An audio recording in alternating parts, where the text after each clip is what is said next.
ಡಾಲಾಯ್ತ್ ಅವರ ಸಾರಥ್ಯದಲ್ಲಿ the Friday times news.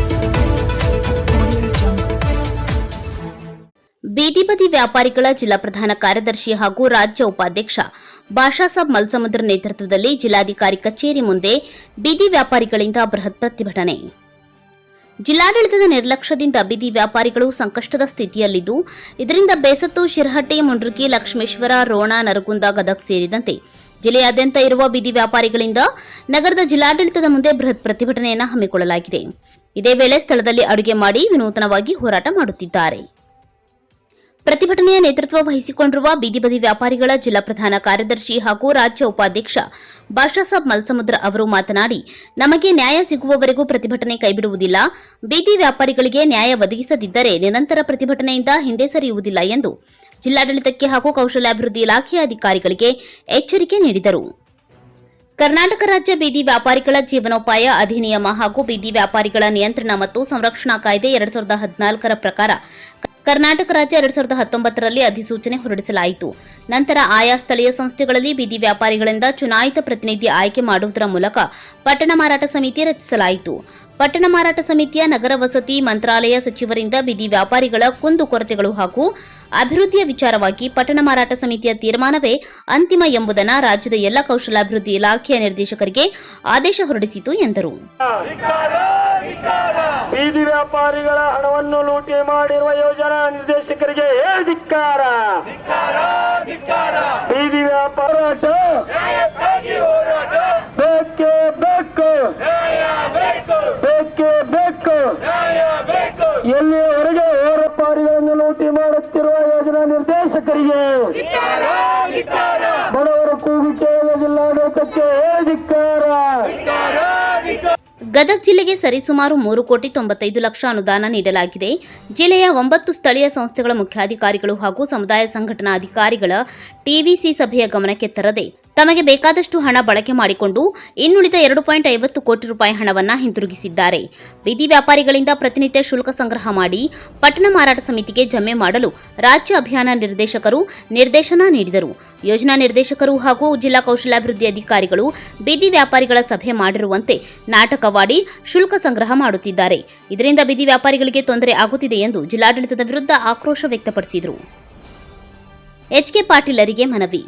ಜಿಲ್ಲಾ ಉಸ್ತುವಾರಿ ಸಚಿವ ಎಚ್ಕೆ ಪಾಟೀಲರು ಜಿಲ್ಲಾಧಿಕಾರಿ ಕಚೇರಿಗೆ ಸಭೆ ನಡೆಸಲು ತೆರಳುತ್ತಿದ್ದರು. ಇದೇ ವೇಳೆ ಪ್ರತಿಭಟನಾಕಾರರ ಬಳಿ ಬಂದು ಅವರ ಸಮಸ್ಯೆಗಳನ್ನು ಆಲಿಸಿ ಮನವಿ ಪತ್ರವನ್ನು ಪಡೆದು ಶೀಘ್ರದಲ್ಲೇ ಜಿಲ್ಲಾಧಿಕಾರಿಗಳು ಹಾಗೂ ಕೌಶಲ್ಯಾಭಿವೃದ್ಧಿ ಅಧಿಕಾರಿಗಳ ಜೊತೆ ಮಾತನಾಡುತ್ತೇನೆ ಎಂದು ಭರವಸೆ ನೀಡಿ ಹಿಂತಿರುಗಿದ್ದಾರೆ. ಇಷ್ಟಾದರೂ ಪ್ರತಿಭಟನಾಕಾರರು ಸಮಸ್ಯೆ ಬಗೆಹರಿಯುವವರೆಗೂ ಹೋರಾಟ ಕೈಬಿಡದಿರಲು ನಿರ್ಧರಿಸಿದ್ದಾರೆ. ಈ ಸಂದರ್ಭದಲ್ಲಿ ಬೀದಿ ವ್ಯಾಪಾರಿಗಳ ಜಿಲ್ಲಾಧ್ಯಕ್ಷ ಮಾರುತಿ ಸೋಳಂಕೆ, ಶಹರ ಘಟಕದ ಅಧ್ಯಕ್ಷ ಮಕ್ತುಮ್ ಸಾಬ್ ನರಗುಂದ್, ಜಹಾಂಗೀರ್ ಮುಳುಗುಂದ್, ರಾಜು ರೋಣದ್, ರೇಣುಕಾ ಹತ್ತಿವಾಲೆ, ರಶೀದಾ ನದಾಫ್, ದಾದು ಮುಂಡ್ರಗಿ ಉಪಸ್ಥಿತರಿದ್ದರು. ಇವತ್ತು ಬೀದಿ ವ್ಯಾಪಾರಿಗಳ ಕಾನೂನುಬದ್ಧ ಹಕ್ಕು ಅನುಷ್ಠಾನಕ್ಕೆ ಬಂದಿರೋದಿಲ್ಲ ಅನ್ನೋದನ್ನು ವಿಷಯ ಇಟ್ಟುಕೊಂಡು ನಿರಂತರ ಧರಣಿ ಸತ್ಯಾಗ್ರಹ ಜಿಲ್ಲಾದ್ಯಂತ 9 ಸ್ಥಳೀಯ ಸಂಸ್ಥೆಯ ಮುಖಂಡರನ್ನು ವಿಶ್ವಾಸಕ್ಕೆ ತಗೊಂಡು ನಾವು ಮಾನ್ಯ ಯೋಜನಾ ನಿರ್ದೇಶಕರು ಮತ್ತು ಕೌಶಲ್ಯಾಭಿವೃದ್ಧಿ ಅಧಿಕಾರಿಗಳ ಅಮಾನತ್ತಾಗಬೇಕು. ಯಾಕಂದರೆ ನಾವು 5 ತಿಂಗಳ ಹಿಂದೆ ಈ ಹಕ್ಕನ್ನು ಕೇಳಿದಾಗ ಯೋಜನಾ ನಿರ್ದೇಶಕರು ಒಂದು ನಾಟಕ ಮಾಡ್ತಾರೆ, ಒಂದು ಸಭೆ ಕರೆದು ಒಂದು ತನಿಖಾ ತಂಡ ರಚನೆ ಮಾಡ್ತಾರೆ. ಎದ್ರದ್ದು 3,95 ಲಕ್ಷ ದುಡ್ಡು ಬಂದೈತಿ, ಅದರ 1 ಕೋಟಿ ಅವ್ಯವಹಾರ ಮಾಡ್ಯಾರ ಅನ್ನೋದನ್ನು ನಾವು ಹೇಳಿದಾಗ ಇದನ್ನು ತನಿಖೆ ಮಾಡಿ ವರದಿ ಕೊಡ್ರಿ ಅಂತ ಹೇಳ್ತಾರೆ. ಹೋದ ತಿಂಗಳ ಅದನ್ನು ವರದಿ ಕೊಡುವಂಥ ಗಡುವು ಕೊಡ್ತಾರೆ. ಇವತ್ತು ಅವಧಿಯಾಗಿ 3 ತಿಂಗಳು ಕಳೆದ್ರು ಆ ವರದಿ ಕೊಡಲಾರ್ದಂಗೆ ನಾಟಕ ಕೌಶಲ್ಯಾಭಿವೃದ್ಧಿ ಇಲಾಖೆ ಮಾಡ್ತೈತಿ, ಆ ತನಿಖಾ ತಂಡ ಮಾಡ್ತೈತಿ. ಇವತ್ತಿನ ದಿವಸ ಆ ಒಂದು ತನಿಖೆ ಆಗದನ ಬೀದಿ ವ್ಯಾಪಾರಸ್ಥರಿಗೆ ಸಂಪೂರ್ಣ ಅನ್ಯಾಯ ಮಾಡಿ ಆ ಒಂದು ಏನು ಭ್ರಷ್ಟಾಚಾರಿಗಳನ್ನು ಪಾಲುದಾರಿಕೆ ಇರುವಂಥ ಯೋಜನಾ ನಿರ್ದೇಶಕರು ಕೌಶಲ್ಯಾಭಿವೃದ್ಧಿ ಇಲಾಖೆ ಅಧಿಕಾರಿಗಳು ಸುಮ್ಮನೆ ಎಸಿರು ಮೊಳಕ್ಕೆ ಕುಂತಾರ. ಅದನ್ನು ನಾವು ಮಟ್ಟ ಹಾಕಬೇಕು ಅನ್ನುವಂಥ ಒಂದು ಉದ್ದೇಶದೊಳಗೆ ಹೋರಾಟಕ್ಕೆ ಕುಂತೀವಿ. ಇನ್ನೊಂದು ವಿಷಯ, ನಮ್ಮ ಶುಲ್ಕವನ್ನು ಸಂಗ್ರಹ ಮಾಡಬೇಕಂತೇಳಿ ಏಪ್ರಿಲ್ 1ಕ್ಕೆ ಕರ್ನಾಟಕ ಸರ್ಕಾರದಿಂದ ಜಿಲ್ಲಾಡಳಿತದಿಂದ ಆದೇಶ ಬರ್ತೈತಿ. ಆ ಆದೇಶನ ಇವರ ಮುನ್ಸಿಪಾಲಿಟಿ ಚೀಫ್ ಆಫೀಸರ್ಗೆ ಕಳಿಸ್ತಾರೆ.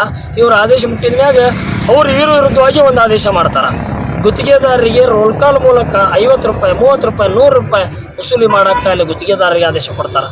ಬೀದಿ ವ್ಯಾಪಾರಸ್ಥರಿಗೆ ವಸೂಲಿ ಮಾಡೋಕ್ಕೆ ಈ ಗುತ್ತಿಗೆದಾರರು ಏನು ಸಂಬಂಧ? ಇಲ್ಲಿ ಕಿಕ್ ಬ್ಯಾಕ್ ಚೀಫ್ ಆಫೀಸರ್ಗೆ ಸಿಗುತ್ತೆ, ಆಯಾ ಮುನ್ಸಿಪಾಲ್ಟಿಗೆ ಕಮಿಷನರ್ಗಳಿಗೆ ಕಿಕ್ ಬ್ಯಾಕ್ ಸಿಗುತ್ತೆ. ಇವತ್ತು ರೋಲ್ ಕಾಲ್ ಮಾಡೋದ್ರಿಂದ ಅವರಿಗೆ ದುಡ್ಡು ಬರುತ್ತೆ. ಬೀದಿ ವ್ಯಾಪಾರಸ್ಥರ ಶುಲ್ಕ ಸಂಗ್ರಹ ಮಾಡಿದ್ರೆ ಅವ್ರಿಗೇನು ಬರುತ್ತೆ? ಆ ಒಂದು ಹಿನ್ನೆಲೆ ಒಳಗೆ ಈ ಭ್ರಷ್ಟಾಚಾರಿಗಳು, ಈ ಒಂದು ಅವ್ಯವಹಾರ ಮಾಡುವಂಥ ಅಧಿಕಾರಿಗಳು ಅಮಾನತಾಗುವವರೆಗೂ ನಾವು ಇಲ್ಲಿಂದ ಎದ್ದೇಳೋದಿಲ್ಲ. ಇವತ್ತೇನಾದರೂ ಅವ್ರನ್ನ ಸಸ್ಪೆಂಡ್ ಮಾಡಲಿಲ್ಲ ಅಂದ್ರೆ ನಾಳೆ ದಿವಸ ಈ ಹೋರಾಟದ ವಿಕೋಪ, ಈ ಹೋರಾಟದ ಒಂದು ಬೇರೆ ಬದಲಾವಣೆ ಮುಖ ಜಿಲ್ಲಾಡಳಿತ ನೋಡಬೇಕಾಗತ್ತೆ ಅನ್ನೋದನ್ನ ಈ ಟೈಮ್ಸ್ ಸಂದರ್ಭದಲ್ಲಿ ನ್ಯೂಸ್ ಗದಗ್.